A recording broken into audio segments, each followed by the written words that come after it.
بسم اللہ الرحمن الرحیم۔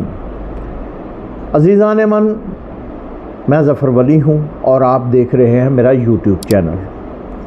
آج جس کتاب پر تبصرہ کرنے کے لیے میں حاضر ہوا ہوں اس کا نام ہے عجائب خانہ۔ یہ عرفان جاوید صاحب کی کتاب ہے اور سنگ میل نے اسے چھاپا ہے۔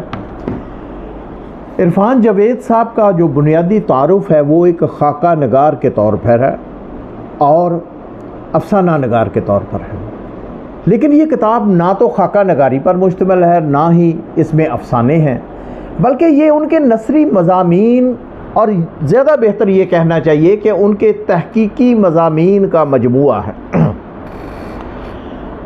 اس کتاب کے اندر ہر مضمون پہلے سے مختلف ہے اور ایک علیحدہ ٹاپک ہے، لیکن اس کے اندر جو معلومات کا خزانہ ہے وہ آپ کو حیران کر دیتا ہے۔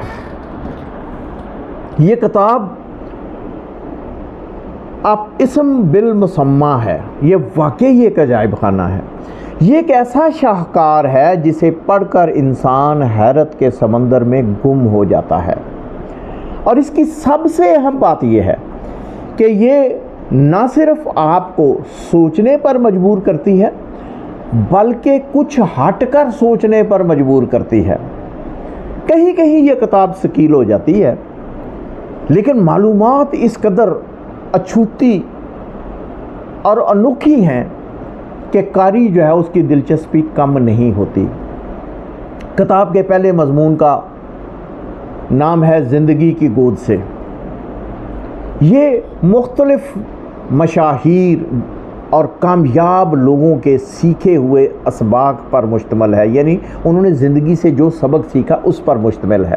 اس میں سب سے پہلا تذکرہ آتا ہے ایدی صاحب کا۔ عرفان صاحب لکھتے ہیں کہ CSS کے جو نو منتخب آفیسر تھے وہ اپنے تربیتی دورے کے سلسلے میں ایدی ہوم گئے۔ وہاں جا کر ان کے کام کرنے کا انداز، ایدی صاحب کی سادگی، ان کا خلوص اور وہ سارا ماحول دیکھ کر وہ بہت متاثر ہوئے اور کہنے لگے، ایدی صاحب سے درخواست کرنے لگے کہ ہمیں اجازت دی جائے ہم جہاں کہیں بھی تعینات ہوں تو وہاں ایدی ہوم میں جا کر کچھ وقت گزارا کر سکیں تاکہ ہم انسانیت کی خدمت کریں۔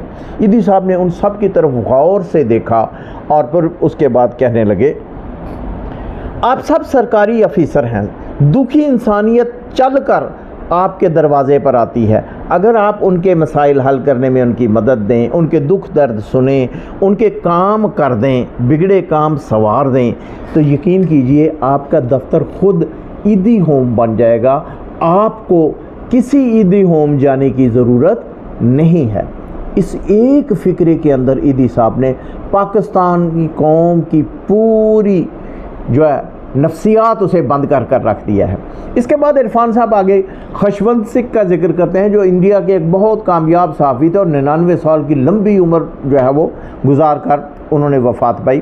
وہ اپنی صحت مند زندگی کا اور کامیاب زندگی کا راز بتاتے ہیں کہ وہ ہمیشہ سچ بولتے تھے، انہوں نے حسد کبھی نہیں کیا، انہوں نے کبھی مال و دولت کو ضرورت سے زیادہ جمع نہیں کیا، لیکن اس کا یہ مطلب نہیں کہ آپ بالکل ہی کچھ نہ جمع کریں۔ یہاں عرفان صاحب ایک واقعہ بتاتے ہیں کہ ایک پاکستانی خاندان جس کا ایوب خان کے زمانے میں 22 خاندانوں کے اندر جو ہے وہ شمار ہوتا تھا، اس کے بزرگ جو ہے انہوں نے اپنی جائیداد وغیرہ جو ہے وہ تقسیم کر دی اور آخر میں ان کو جو ہے کلب کے ایک کمرے میں جو ہے وہ اس دنیا کو چھوڑنا پڑا اور ان کے نوکروں نے ان کا جنازہ پڑھا، جبکہ بچے جو ہیں وہ عدالتوں میں ایک دوسرے کے خلاف کیس کر رہے تھے۔ اس کے بعد دوسرا مضمون جو ہے وہ بڑا شاندار ہے، وہ ہے جی درخت آدمی ہیں، ہے نا، حیران کن جو ہے وہ بات۔ تو یہ اس کے اندر جناب یہ بتایا گیا ہے کہ کس طرح درخت جو ہیں ان کی نفسیات اور ان کے جو خصائل ہیں اور ان کی عادات کے بارے میں ذکر کیا گیا ہے۔ یہ کمال کی بات یہ ہے، یہ معلومات اتنی زبردست ہیں کہ اے حمید نے ایک واقعہ بیان کیا، وہ یہاں پہ درج ہے کہ جناب ریڈیو اسٹیشن کی عمارت میں 2 پیپل کے درخت تھے، تو ان میں سے ایک کو جو ہے وہ کاٹ دیے گا، تو وہاں پہ کسی سیانے نے کہا نہیں یہ دوسرا بھی جو ہے وہ سوکھ جائے گا۔ اس نے کہا کیوں؟ انہوں نے کہا یہ نر مادہ کا جوڑا تھا، آپ نے ایک کو کاٹا تو دوسرا بھی سوکھ جائے گا، اور واقعی ایسے ہوا۔ اچھا، پیپل کے درخت کے بارے میں ایک اور معلومات یہاں پہ انہوں نے درج کی ہے کہ یہ واحد درخت ہے دنیا کا جس کی چھاؤں تو شاید نہیں ہوتی اتنی گھنی، لیکن یہ دن اور رات دونوں ٹائم پہ آکسیجن دیتا ہے۔ حیرت کی بات ہے، یہ سائنس نے اب دریافت کیا، یہ ہزاروں سال سے اس کی اہمیت جو ہے اس معاشرے کے اندر قائم ہے، تو شاید ان کو کوئی علم ہوگا۔ تو یہ درختوں کے بارے میں ایک بڑی شاندار۔ اسی طرح کھجور کے بارے میں بتایا کہ حال ہی میں جو ہے وہ ایک مقبرہ دریافت ہوا اسرائیل کے اندر، وہاں سے کھجور کی کچھ گٹھلیاں ملی ہیں اور انہوں نے اس کی کاربن ڈیٹنگ کر کے اس کی عمر نکالی، اس کے بارے میں پتہ چلا جی اس کا ٹیسٹ بڑا شاندار تھا اور اس کو بڑے طریقے سے انہوں نے جو ہے وہ آگے ڈیولپ کیا اور وہ اس طرح کی کھجوریں پیدا کرنے میں کامیاب ہو گئے۔ ہم تو بیچاری جو یہاں پیدا ہوتی ہیں ان کو بھی نہیں سنبھال سکتے نا، ہم تو ایک عجیب قوم ہیں۔ اچھا، اب اس کے بعد ایک مضمون ہے جی اسیر شکم، یہ بڑا شاندار مضمون ہے، یہ ہماری غذا، ہماری عادات، اس کے بارے میں میں چاہوں گا کہ میں آپ کو اس میں سے ایک اقتباس جو ہے وہ پڑھ کر سناؤں۔ عرفان صاحب کہتے ہیں کہ تاج محل زیر تعمیر تھا اور اس کی تعمیر میں 21,000 مزدور اور معمار حصہ لے رہے تھے۔ انہیں کھانے میں دال اور روٹی دی جاتی تھی اور خوراک کی یکسانی کی وجہ سے وہ سارے بے دل ہو کر سست کام کرتے تھے۔ پھر جب بادشاہ کو فکر ہوئی تو اس نے کہا اس پہ تحقیق کی جائے، تو پتہ چلا جی کہ وہ کھانے کی وجہ سے، تو انہوں نے پھر کیا کیا کہ اسے میٹھی جو ہے وہ چیز دینا شروع کی اور یہ پیٹھے کی مٹھائی جو ہے وہ ان کو دی گئی اور وہ مٹھائی جو ہے ان میں تندرستی اور ان کے اپنا چستی پیدا کرنے کا سبب جو ہے وہ بن گئی۔ اب اس مضمون کے آخر میں وہ ایک اور بات کہتے ہیں جی خوراک کی تاریخ اور ارتقاء اور اس پر ہونے والے تجزیات جو ہیں، اس سے پہلے میں چند ایک باتیں پیش کرنا چاہتا ہوں۔ وہ کیا کہ پاک و ہند کے کھانے 5 ذائقوں پر مشتمل ہیں: نمکین، ترش، میٹھا، کڑوا اور تیزابی چبھتا ہوا۔ اور دوسری بات بڑی انوکھی بتائی کہ ٹماٹر، آلو، چینی، سبز و سرخ مرچ ہندوستان میں 16ویں اور 17ویں صدی میں آئی، اس سے پہلے ہمارے کھانوں میں اس کا کوئی وجود نہیں تھا۔ اسی مضمون کو کنکلوڈ کرتے ہوئے وہ ایک بڑی شاندار بات جو ہے وہ لکھتے ہیں، کہتے ہیں جب مسلمانوں کا دور انحطاط آیا نا، مغلوں کا دور انحطاط آیا، تو بجائے کسی اور چیز میں ترقی کرنے کے انہوں نے کھانے پینے میں ترقی کرنی شروع کر دی، نئے نئے کھانے ایجاد کرنے جو ہے وہ شروع کر دیے۔ یہ اس کا اختتام اس مضمون کا بڑا شاندار ہوا ہے، وہ میں آپ کے سامنے پڑھنا چاہوں گا، میں ذرا جلدی کر رہا ہوں۔ وہ کہتے ہیں جی کہ جب ایک آدمی کے سامنے اس کا فرمائشی پکوان رکھا جاتا ہے نا، تو وہ صرف ایک کھانا نہیں ہوتا، وہ اس کے حسب نسب کا، اس کے ٹیسٹ کا، اس کے مالی حیثیت کا، اس کے سماجی رتبے کا بھی اندازہ ہوتا ہے نا، کمال کی بات، ٹھیک ہے جی۔ اسی طرح ایک اور مضمون ہے جس کے اندر جو ہے وہ کہا گیا ہے جی کہ وہ فکشن کیوں پڑھا جائے، وہ بڑی مزے کی چیز ہے، فکشن کیوں پڑھا جائے۔ وہ ادیبوں کی اہمیت جو ہے وہ اس کے بارے میں ہے کہ کس طرح رابندر ناتھ ٹیگور جو ہے وہ بنگال کی پہچان بن گیا، کس طرح علامہ اقبال جو ہیں وہ ہندوستان کی پہچان بن گئے۔ اسی طرح اور مختلف دنیا کے ادیبوں کی انہوں نے مثال دی ہے کہ وہ اپنے ملک اور اپنے وطن کی پہچان بن گئے۔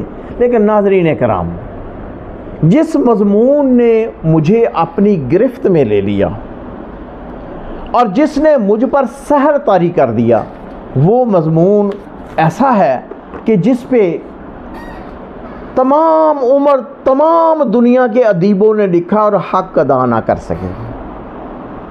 وہ مضمون بڑا شاندار ہے، اس کا نام ہے جی وقت، زمانے کا حیرت کدا۔ مضمون کا آغاز بڑا شاندار ہے، سننے سے تعلق رکھتا ہے، میں صرف چند ایک لائنیں پڑھ کے سناؤں گا۔ وقت یعنی زمانہ خدائی صفت ہے۔ آپ صلی اللہ علیہ وسلم نے فرمایا کہ اللہ تعالیٰ کا فرمان ہے انسان زمانے کو برا کہتا ہے، حالانکہ میں ہی زمانہ ہوں۔ سوچنے کی بات۔ عرفان صاحب کہتے ہیں کہ وقت کا تصور انسان کو دوسرے جانداروں سے جدا کرتا ہے۔ تمام جانور مسلسل حال میں زندہ رہتے ہیں، ان میں ماضی، حال اور مستقبل 3 ٹینس ہے نا، ہم پڑھتے ہیں، ان کا باقاعدہ اور واضح احساس موجود نہیں ہوتا۔ وقت کی شناخت کرنے کی خوبی انسانی فضائل میں سے ایک ہے۔ یہی خوبی انسان کو وقت کے بارے میں غور و فکر کرنے پر آمادہ کرتی ہے۔ اب ایک لفظ ہم اکثر استعمال کرتے ہیں، زمان و مکان۔ مکان یعنی وہ جگہ یا آپ سمجھ لیجئے مکان اسے کہتے ہیں جس کا تعلق جو ہے انسانوں کی حرکت کے ساتھ ہو، ہم اس سے ریلیٹیو دماغ کی حرکت کے ساتھ اس کا تعلق کرتے ہیں۔ آپ اس کو اس مثال سے سمجھیے کہ ماضی، حال، مستقبل ایک مکان کے کمرے ہیں جو بیک وقت موجود ہیں۔ ان میں جھانکنے کے لیے دروازہ کھولنا پڑتا ہے۔ کون سا دروازہ؟ وہ جسے تیسری آنکھ کہتے ہیں۔ غالباً یہی وجہ ہے کہ صوفی درویش جذب و القا، کشف اور خواب کے ذریعے اسے دیکھ پاتے ہیں۔ اگر ایک شے موجود ہی نہ ہو تو اسے دیکھا کیسے جا سکتا ہے؟ بہت سے نوازے لوگ، ان پر تیسری آنکھ کھل جاتی ہے۔ بعض اوقات تپسیا، ارتکاز، محنت جیسے یہ جوگیوں وغیرہ میں ہوتا ہے، یہ صلاحیت پیدا کر دیتی ہے، لیکن کچھ کے اوپر تو یہ قدرت کی طرف سے عطا ہوتی ہے جسے ہم جذب کہتے ہیں۔ ٹھیک ہے جی، یہ چند ایک چیزیں ہیں۔ یہ مضمون اس قدر شاندار ہے کہ اس کو بیان کرنا جو ہے وہ بس سے باہر ہے۔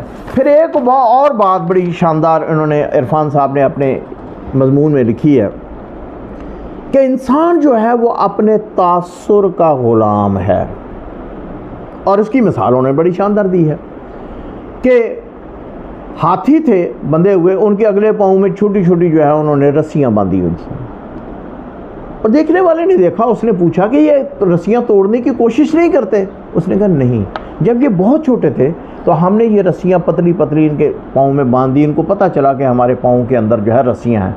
انہوں نے اس وقت نہیں توڑی اور ان رسیوں کے ساتھ یہ جوان ہو گئے۔ اب یہ رسیاں ساری عمر بھی بندھی رہتے، یہ اسے نہیں توڑ سکیں گے۔ ایک دوسری مثال انہوں نے دی کہ ہمارے پاکستان کے شمالی علاقوں کے اندر خچر پالے جاتے ہیں باربرداری کے لیے، ان کے جب رسیاں کم پڑ جائیں تو وہ اس کو ہاتھ پھیر دیتے ہیں کہ جناب تمہارے پاؤں کو رسیاں باندھی، اور وہ ساری رات وہیں گزار دیتے ہیں۔ انسان بھی اسی طرح ہے، وہ اپنے تاثر سے باہر نہیں آتا۔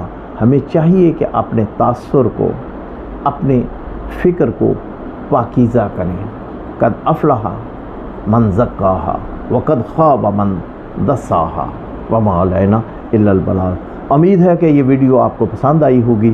آپ سے درخواست ہے کہ اسے لائک کریں، سبسکرائب کریں اور بیل آئیکن کو دبائیں، اور میں درخواست کروں گا کہ ویڈیو کے نیچے کمنٹ ضرور کریں تاکہ مجھے آپ کے فیڈ بیک کا پتہ چل سکے۔ اللہ آپ کا حامی و ناصر۔